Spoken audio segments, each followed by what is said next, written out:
I am Miranda, 35 years old, battered by grief and fueled by a burning rage, and nothing could have prepared me for the brutality of that morning.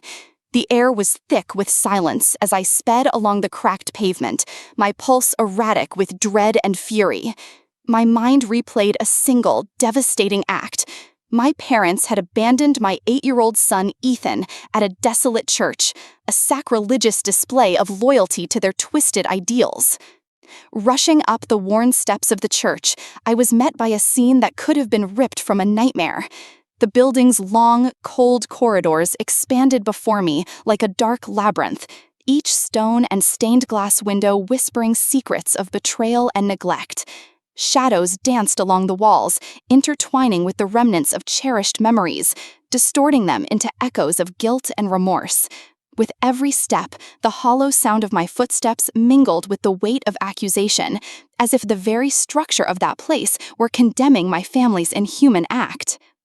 Inside, the silence was oppressive, broken only by the distant drip of water and the scuff of my trembling shoes against the cold floor.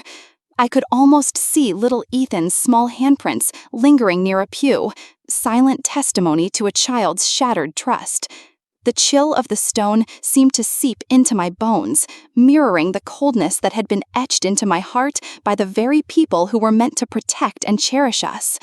In that relentless moment, grief and fury merged into one, propelling me toward a promise of retribution. I knew that from the depths of this betrayal, my battle against a lifetime of toxic loyalty had only just begun. The halls of that forsaken church did more than echo my hurt, they amplified my resolve. Every creak and shadow became a reminder that I would not allow this cruel twist of fate to define us. As memories of my childhood, the painful favoritism, whispered secrets of neglect, and the unyielding pressures to conform flashed before my eyes, I felt both broken and emboldened. In that stark, cinematic moment, the past confronted me, and somewhere between the echoing emptiness and my roaring determination, a fierce promise was born. No more would the ghosts of betrayal dictate my future.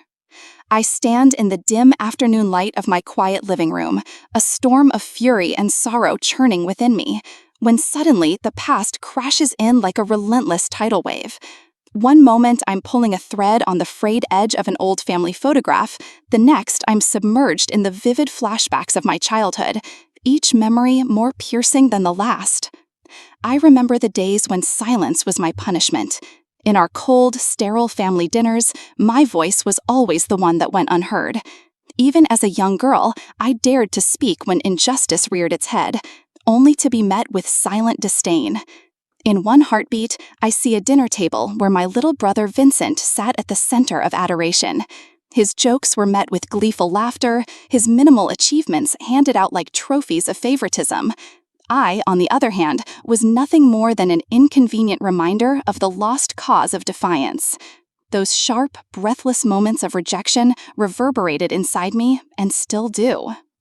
The cuts between then and now are ferocious and unyielding. I flash back to a cold winter morning when I tried to protest a decision that would humiliate me, a challenge to the twisted logic my parents clung to. The memory is jagged, my father's steely glare and my mother's fleeting pity masquerading as disapproval. In the present, a surge of anger propels me to grip the edge of the worn armchair, remembering how every time I stood up, I was systematically silenced, while Vincent's smallest missteps were washed away in a tide of parental indulgence. The rapid-fire shifts between a past saturated with neglect and a present marinated in resentment leave me gasping, as if I've been forced to relive the storm of abandonment all over again. Every heartbeat thunders with the recollection of the twisted family dynamics that have scarred my life. Those relentless flashbacks, the cruel laughter echoing in the halls of our home, the cold dismissal when I dared challenge the established order, are etched indelibly into my psyche. With every memory, I feel the bitter taste of betrayal. The dichotomy between Vincent's ever-glowing medal of favor and my own unacknowledged anguish forms a relentless montage of a lifetime lost in one unyielding truth. In our family, loyalty had been worked into a weapon against the very person who sought light out of the dark. In this breathless cadence of reminiscence and present wrath, I forge the beginning of my reckoning. The past and the present collide, forging in me a resolve as unyielding as the very walls that once closed in on my spirit. Every memory sears, every flashback sharpens my determination to break free from a legacy of injustice. And as the relentless tide of family dynamics presses in, I realize that my battle is not only for justice, it's for my very soul. I pushed open the heavy doors of the church, my heart pounding as if echoing the ghostly hymns that filled the cavernous space. Every step I took reverberated with the memories of that heart-wrenching day, when this very building bore witness to my deepest betrayal. Now, it stood not merely as a shelter of stone, but as a monument to neglect and shattered trust. The interior was bathed in a dim, wavering light, the result of flickering candles scattered precariously along cold stone walls.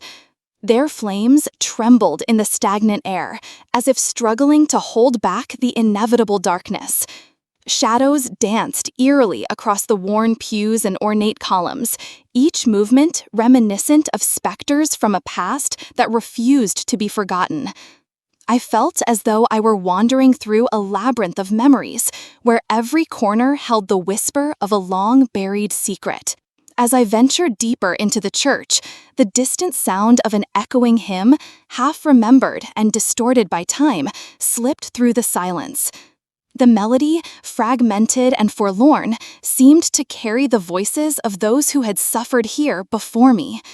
These phantom voices, soft and insistent, merged seamlessly with my present anguish. They murmured of abandonment and betrayal, carrying with them the weight of every unspoken injustice that had been inflicted upon me.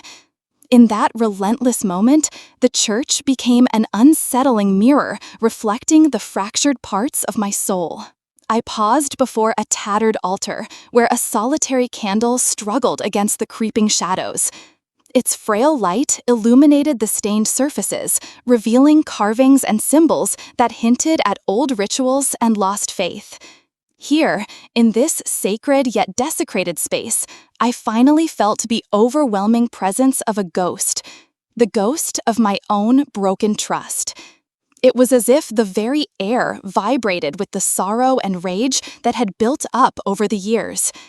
Each flickering light, each echo of a hymn, laid bare the scars of abandonment that had festered in the corners of my heart. Tears welled up, unbidden, as I recalled every moment of rejection and every time I had been left to fight silent battles alone. The church was no longer just a physical place. It had transformed into a canvas upon which every painful secret was painted in relentless detail. In that solemn, sacred space, grief and fury intermingled, creating a storm that challenged me to face the unyielding truth of my past. I stood there, acutely aware that every shadow was a reminder of what had been lost, and every whispered hymn a summons to reclaim the strength that had long been buried beneath the rubble of family betrayal. Tears welled up, unbidden, as I recalled every moment of rejection and every time I had been left to fight silent battles alone. The church was no longer just a physical place.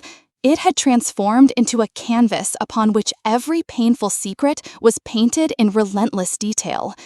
In that solemn, sacred space, grief and fury intermingled, creating a storm that challenged me to face the unyielding truth of my past.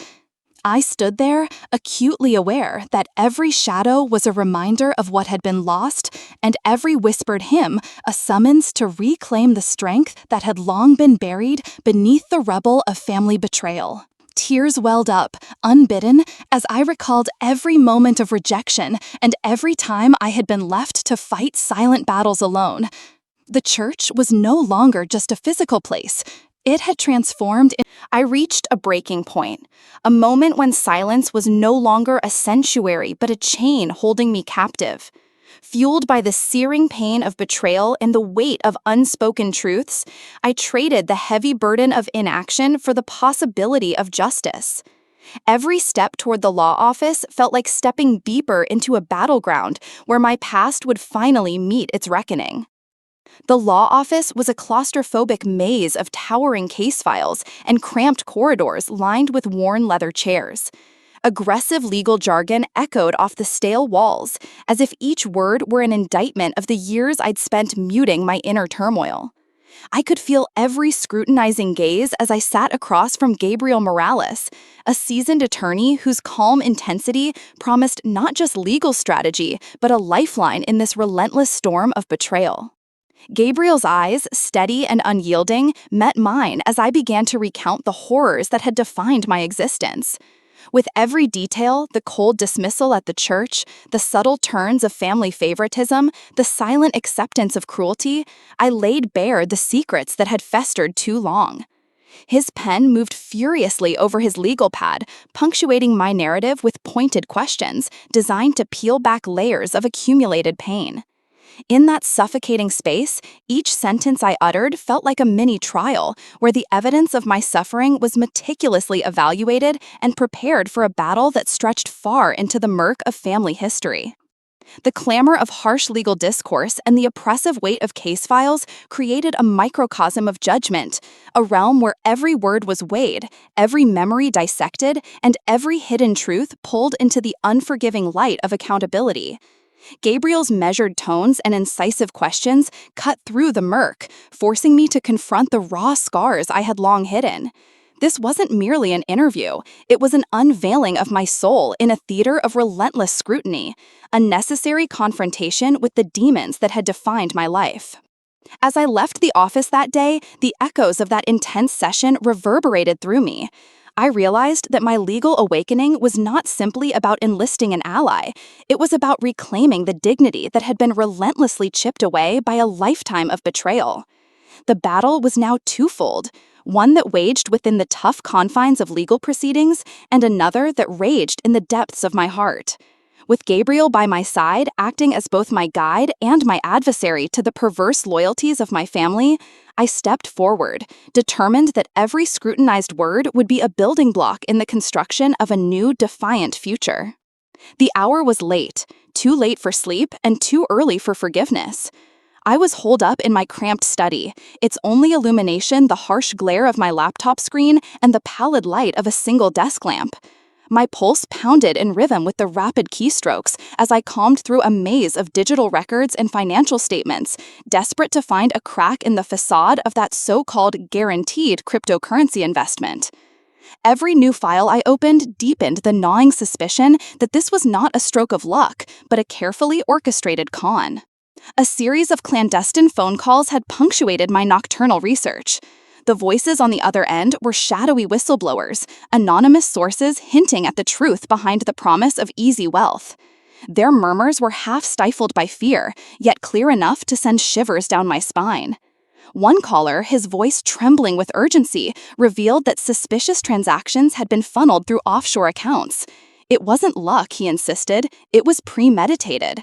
And the fingerprints point to someone very close to you. The revelation struck me with cold precision. The trail of money and deceit was leading back to Vincent, my perpetually favored younger brother. As I delved deeper, digital evidence began to paint a sinister picture. Flickering screenshots of financial ledgers, encrypted emails, and bank transfer receipts jostled for space on my screen. The data flashed by like aberrant constellations in a chaotic night sky. Each numerical sequence and transaction marker a potent reminder of the betrayal. I leaned Closer, squinting at timestamps that coincided with key moments in our family's dysfunctional saga. Every piece of evidence was a subtle accusation. The guaranteed returns were nothing more than a mirage, and Vincent's involvement was woven into the very fabric of the scam. My heart raced as I pieced together the narrative, a narrative that revealed not only greed and deceit, but also the exploitation of our family's inherently toxic dynamics. The con was masterfully designed. It had lured us into a false sense of security with promises of imminent wealth and prosperity. Now, in the eerie silence of my study, I could almost hear the echo of his smirks hidden behind fraudulent emails and manipulated files. Each late-night research session, every hushed conversation with a whistleblower, was a step closer to unmasking a betrayal that cut deeper than any physical wound. In that relentless, isolating moment, the digital world became my battleground. The glow of the screen was both a beacon of hope and a window into the depths of deception. Every whispered confession from an unknown caller, every snippet of evidence scrawled in digital code, reinforced the truth I had been loath to accept. The so-called investment was a con, meticulously designed to siphon off trust and money, a con that Vincent had played a central role in crafting for his own benefit. As the night stretched on and my eyes burned with exhaustion and revelation, a singular thought crystallized in my mind. I would no longer be a passive victim. The data was damning, the voices were warning, and the abuse of trust was an open wound demanding closure. With each piece of digital evidence binding the conspiracy tighter, I vowed that this scam would be exposed, no matter how deeply it was nestled within the ruins of my family's deceitful loyalties. The night had a weight of its own, a pressure of unspoken truths and imminent retribution driving my every move. I clutched the damning digital clues and physical documents like shards of a fractured past, ready to confront the lies that had defined my existence. With the evidence in hand, I turned from solitude to a world where every whispered secret became a battle cry against betrayal. My first stop was a desolate parking lot behind a row of shuttered storefronts. Under the glow of a single flickering street lamp, I met Samantha Reyes, an investigative reporter whose eyes burned with the promise of a story that could topple empires. We exchanged terse greetings and urgent nods, the atmosphere charged with the gravity of our clandestine meeting. As I slid a small envelope along the cracked concrete, the silent language between us spoke of shared resolve. Every digital receipt, each line of suspicious transaction history, painted a portrait of a conspiracy that demanded the truth be known. Barely an hour had passed when I found myself in a shadowed corner of a closed diner, where the late-night hum of a faulty neon sign created a rhythm that matched my racing pulse. Here, in a booth tucked away from prying eyes, Leon Harper awaited, a private detective whose calm exterior belied the fierce scrutiny in his gaze. We pored over printouts of encrypted emails and financial ledgers, our conversation a rapid-fire montage of revelations and strategies. Every detail, from the timestamps of offshore transfers to the hidden codes in Vincent's emails, was dissected with a precision that made my blood boil and hope surge in equal measure. The final piece of this storm of evidence came in an even more unexpected form, a meeting with an estranged friend from a once-cherished past.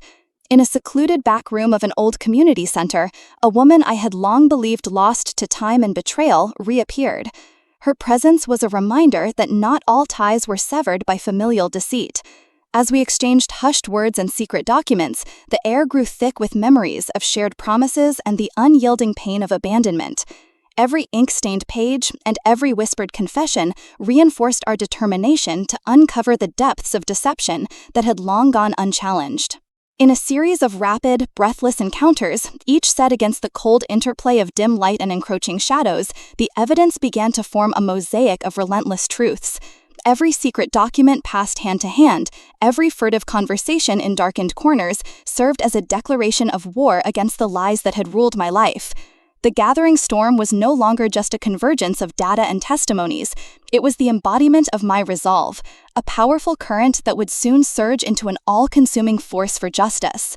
Stepping away from each clandestine meeting, I could feel the murmur of retribution building in the air around me. The night was alive with the whispers of alliance and the promise that together we would force the conspiracy into the harsh light of day. Even as rain began to trace silent paths on the pavement, each droplet seemed a prelude to the storm of truth that was about to break over us, shattering the facade of betrayal once and for all. The night had transformed into a living canvas of rain and swirling wind, a dark, relentless mirror to the shattered fragments of my history. I stepped into the storm, my footsteps merging with the patter of raindrops on deserted pavements, each beat of nature hammering home the echoes of my past. Reality and memory blurred in the cascade of water and flashes of lightning, as if nature itself conspired to unveil the ghosts that had haunted me for years. Amid the tempest, a spectral figure began to emerge from the recesses of my mind, my younger self. In a fleeting glimpse between the flickering flashes of neon and lightning, I saw a small, delicate version of me, wide-eyed and vulnerable, yet imbued with a quiet defiance. Her eyes, laden with both sorrow and accusation, reached out as if to whisper, "I believed in us." That apparition, tender and accusing in the same instance, beckoned me to remember a time when hope had been pure and untainted by the betrayals that would come to define us. I wandered aimlessly down a rain-soaked street, each step heavier than the last, until the familiar glow of old family photographs flickered into view on the stained walls of abandoned buildings. Faces from a once-cherished past, smiling in faded portraits now turned sinister, reflected the cruel realities of favoritism and neglect. In the shifting shadows, Vincent's amused, almost predatory glance appeared among the images, a silent testament to the twisted, golden child doctrine that had tormented us. Other familiar silhouettes, laden with unspoken guilt and long-suppressed resentments, mingled with mine in a ghostly carnival of loss. The storm intensified, and with it came a chorus of whispering winds that transformed the night into a surreal courtroom of my memories. Every gust carried murmurs of past abuses and all that had been left unsaid, merging into a relentless chant of betrayal and regret. Each roll of thunder felt like a bellowing reminder of the day my son was abandoned.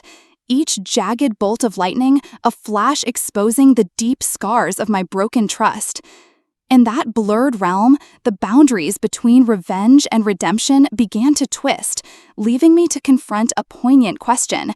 Could the torment of these ghostly echoes ever be transformed into a stepping stone toward healing? In that uneasy, spectral night, as the relentless rain washed over me and the voices of those distant days crescendoed into a haunting symphony, I understood that these ghosts were not just remnants of grief. They were the keepers of painful truths. They were reminders of every promise broken, every slight endured, and every lesson my past had forced upon me. And although their presence was a wound reopened, it also kindled in me a stubborn resolve to reclaim what was lost, to find solace in the possibility that from the depths of this darkness, a new path of redemption might finally emerge. In that uneasy, spectral night, as the relentless rain washed over me and the voices of those distant days crescendoed into a haunting symphony, I understood that these ghosts were not just remnants of grief. They were the keepers of painful truths. They were reminders of every promise broken, every slight endured, and every lesson my past had forced upon me. And although their presence was a wound reopened, it also kindled in me a stubborn resolve to reclaim what was lost, to find solace in the possibility that from the depths of this darkness, a new path of redemption might finally emerge. I stand at the edge of a towering cliff, the raging storm mirroring the tumult inside me. The wind lashes against my skin like shards of broken memories, and each gust tears away a fragment of the toxic ties that once held me captive. In that isolated, wild expanse, I finally no longer feel defined by the betrayals of my family. The earthy scent of wet stone and salt from the crashing sea beneath me blends with the raw adrenaline rushing through my veins, a visceral reminder that I am alive, free to reclaim my identity. I raise my face against the relentless downpour, letting the rain wash away the residue of past anguish. In the howl of the wind, I find my voice, a voice that has long been stifled by the weight of others' expectations. With every breath I draw, I channel my inner fire into a powerful monologue, a declaration of independence to the unforgiving elements and to myself. For years, I let the echoes of betrayal define me, molding my identity with every whispered secret and every harsh judgment. But today, I stand unbroken at the precipice of a new life. I am not the sum of my past betrayals, nor am I forever chained to the dynasties of my parents' false loyalties. Each storm-racked gust that now rains down on me is a cleansing force, a reminder that I am more than their childish games and manipulations. I am Miranda, reborn from the... As I stand on that cliff's edge, every aspect of the raging storm reminds me that true power lies not in succumbing to the tempest, but in rising above it. In this moment of defiant solitude, I commit to forging a life defined by integrity and self-respect, a life free from the suffocating legacy of betrayal. The shifting whispers of the wind now speak of promise, and I know that with each storm that passes, I grow stronger, more complete, and ever more resolute in my journey toward freedom. The dining hall was a frigid cathedral of stone and silence, a stark, cold arena set for a reckoning long overdue. Long tables, polished to a dull sheen, bore witness to decades of carefully concealed resentments. Tonight, under harsh fluorescent lights that stripped every facade bare, the stage was set for truths that could no longer be hidden. I stepped into the hall, each footfall echoing like a judge's gavel. There, seated at the far end of a table, were my parents, Richard and Catherine, frozen in their stubborn calm, and Vincent, my perpetually favored younger brother, his expression a mixture of defiance and smug entitlement. The air was taut with unsaid words until I could no longer hold back the torrent inside me. "What is this?" I demanded, my voice cutting through the oppressive silence. A reunion or a mockery of the truth? Richard's eyes narrowed as he replied evenly, "Miranda, we gathered here to talk like a family, yet you choose to use this as your battleground." The pretense of normalcy was a thin veneer over years of betrayal. Before I could respond, Catherine interjected softly, "We did what was necessary." But the softness in her tone did nothing to calm the rising fury inside me. The inevitable explosion came in rapid, relentless waves. I recounted the day Ethan was left in that church, a day seared into my heart. "How can you say it was necessary?" I shouted, voice cracking with fury. "How can you justify abandoning my son, your blood, with your twisted sense of loyalty?" Vincent scoffed, leaning forward as if to brush away my words with a dismissive smirk. "You always made it personal, Miranda, always playing the martyr." The bitter edge of his tone sharpened the cuts of my own memories. The conversation spiraled into a chaotic volley of accusations and confessions. My parents began in their cautious tones, each word measured as if spelling out secrets that had been buried for far too long. "You never understood the sacrifices we made," Richard murmured, struggling to reclaim a long-lost authority.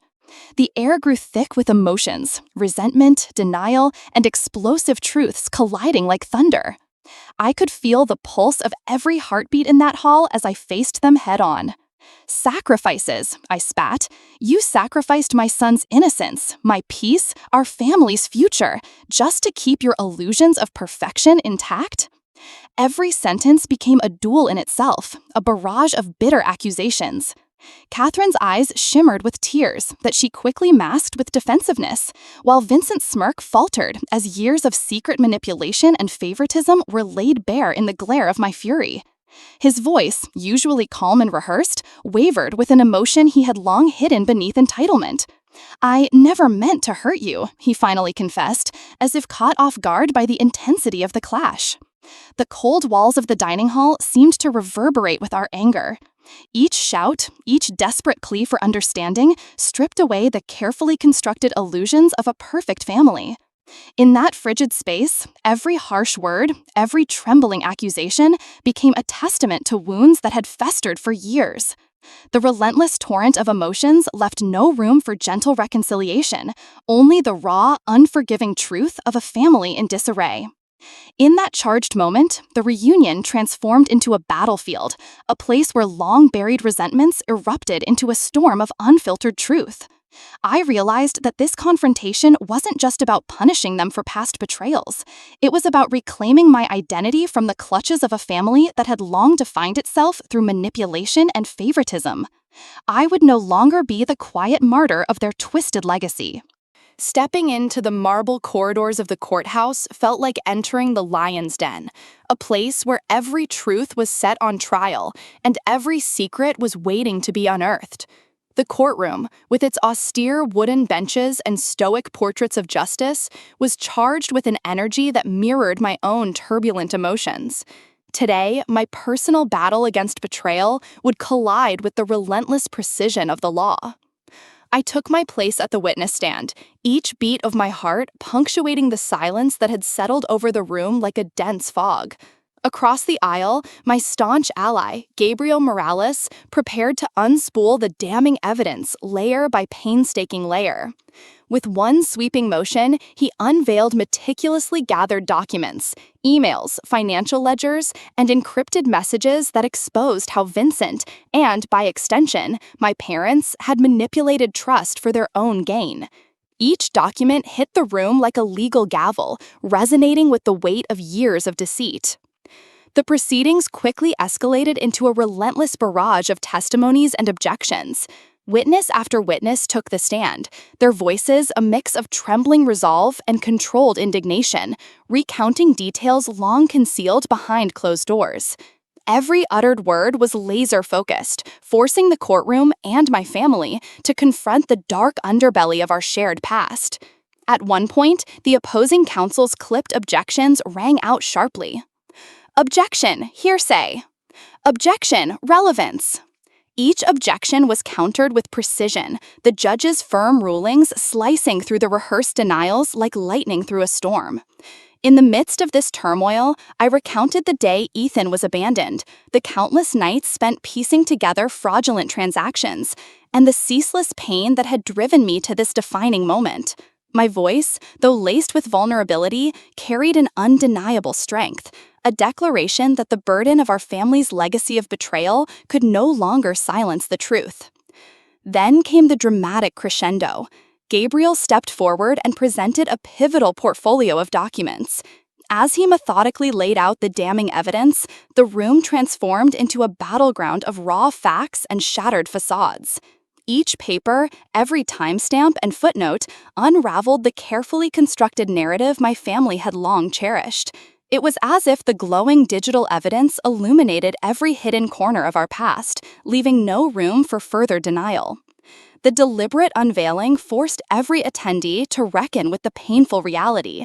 The trust that had once bound us was irrevocably broken.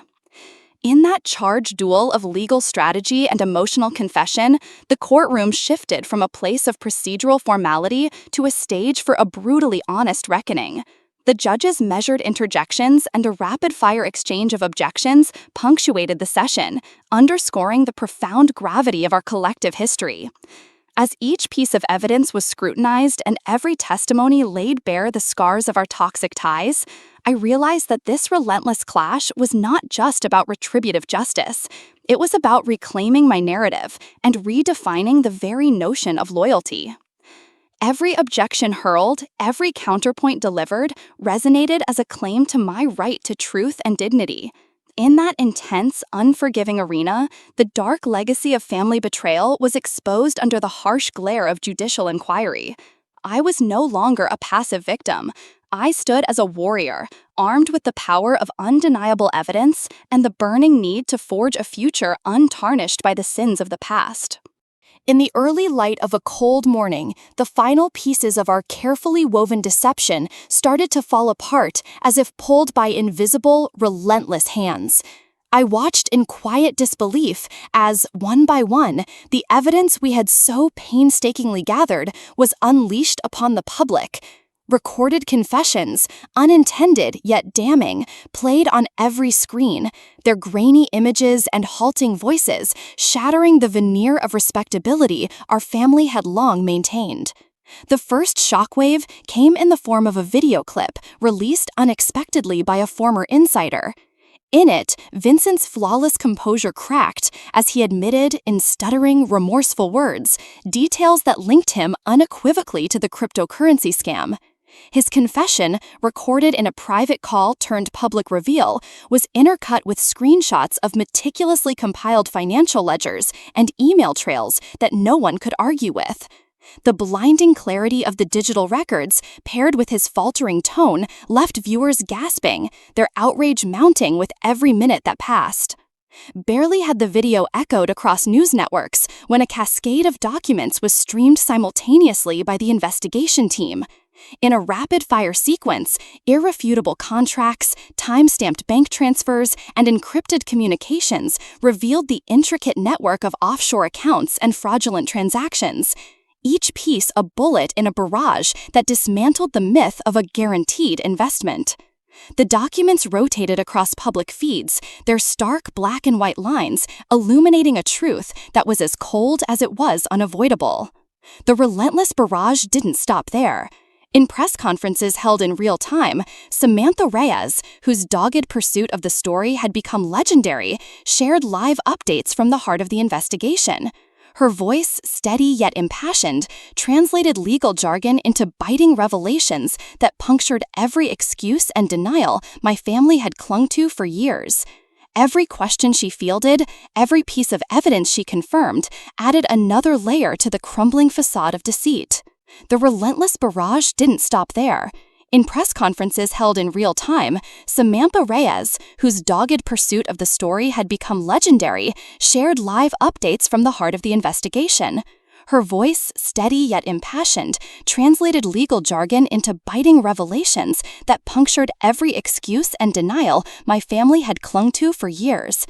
Every question she fielded, every piece of evidence she confirmed, added another layer to the crumbling facade of deceit.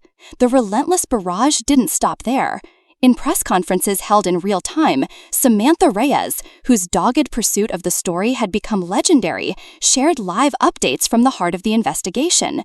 Her voice, steady yet impassioned, translated legal jargon into biting revelations that punctured every excuse and denial my family had clung to for years. Every question she fielded, every piece of evidence she confirmed, added another layer to the crumbling facade of deceit, of the cascade of evidence, and that the walls we had once believed impenetrable were now collapsing under the weight of truth. Every recorded conversation, every covert exchange of documents in shadowed parking lots had become part of an overwhelming narrative of betrayal, a narrative now etched across public forums and social media feeds. The relentless sequence of revelations, unfolding with the precision of a well-rehearsed symphony, left everyone, from jurors to casual onlookers, in stunned silence. Our family's carefully sustained illusion of integrity and loyalty disintegrated under the harsh glare of indictable facts. The public watched, riveted and horrified, as the dark underbelly of our family's legacy was exposed in excruciating detail. The very structure of our lives, built on secrets and manipulation, had been uprooted by a cascade of truths that none could ignore. In the midst of this media storm, I received a heartbeat-skipping call from Gabriel Morales. His tone was one of grim satisfaction as he explained that law enforcement had taken note. Undeniable facts. The public watched, riveted and horrified, as the dark underbelly of our family's legacy was exposed in excruciating detail. The very structure of our lives, built on secrets and manipulation, had been uprooted by a cascade of truths that none could ignore. In the quiet aftermath of our legal victory and the catharsis of exposing every dark secret, I found myself standing at the threshold of a long, arduous journey toward healing. The battle had left its scars, but in the fragile warmth of our small living room, I began to piece together a new tapestry of hope. In the soft glow of early morning light, my son Ethan and I sat side by side, our silence speaking volumes. His small hand tightened around mine, a silent promise that despite the relentless storm of our past, there was a path forward. The days that followed were filled with moments of quiet intimacy, each one a tentative stitch in the fabric of recovery. I enrolled in therapy sessions where each word, each tear, was both a release of old wounds and a gentle invitation to rediscover who I was beneath the weight of betrayal. In one session, as I struggled to recall the warm touch of childhood security, the therapist's calm voice guided me through a profound recollection. I spoke of sunlit afternoons that once burst with laughter, of family rituals that had been tainted by cruelty, and, most importantly, of the moments when my son's smile reminded me that there was still light in the darkness. At home, our days became a series of tender reconstructions, simple rituals that we rebuilt with care. Every morning, Ethan would help me prepare a modest breakfast, his eyes curious and earnest, and together we crafted a routine that whispered of new beginnings. We set aside a small space where we would read his favorite stories, and in his favorite worn blanket, I saw not only the remnants of past pain, but also the promise of future security. The interplay of these moments was relentless in their raw emotional honesty. Brief, luminous interludes where the echo of our shared grief slowly transformed into the soft murmur of healing. Yet, even in these gentle hours, flashbacks of the past crept in, whispering the discord of abandoned churches, cold courtroom battles, and harsh confrontations. They were relentless, a reminder of the storm we had endured. But now, each echo was met with a new resolve, a silent vow that I would not let these memories define us. In candid conversations with a trusted friend, I began to articulate the pain and the promise of healing. I recounted the long nights spent crying softly into my pillow, the endless remorse for lost time, and the surge of determination that had sparked when I first held Ethan close, promising him a future different from the one we had known. Therapeutic sessions became a sanctuary, a space where forgiveness was not a concession, but a necessary step toward reclaiming our lives. I learned to recognize that healing was not linear. It was an intricate dance between sorrow and hope, between reliving old wounds and nurturing fresh ones. And in every session, in every slowly mending conversation over a quiet cup of tea, I witnessed the slow blossoming of our resilience. In the stillness of our small world, sheltered from the storm outside, hope took root. With each deliberate act of care, each shared smile with Ethan, each whispered affirmation of worth, I began to redefine my present. The healing was painstaking, marked by moments of raw vulnerability and bursts of unexpected strength. It was a delicate, relentless journey from the rubble of betrayal to a new life, where each day offered the promise of reclamation and renewal.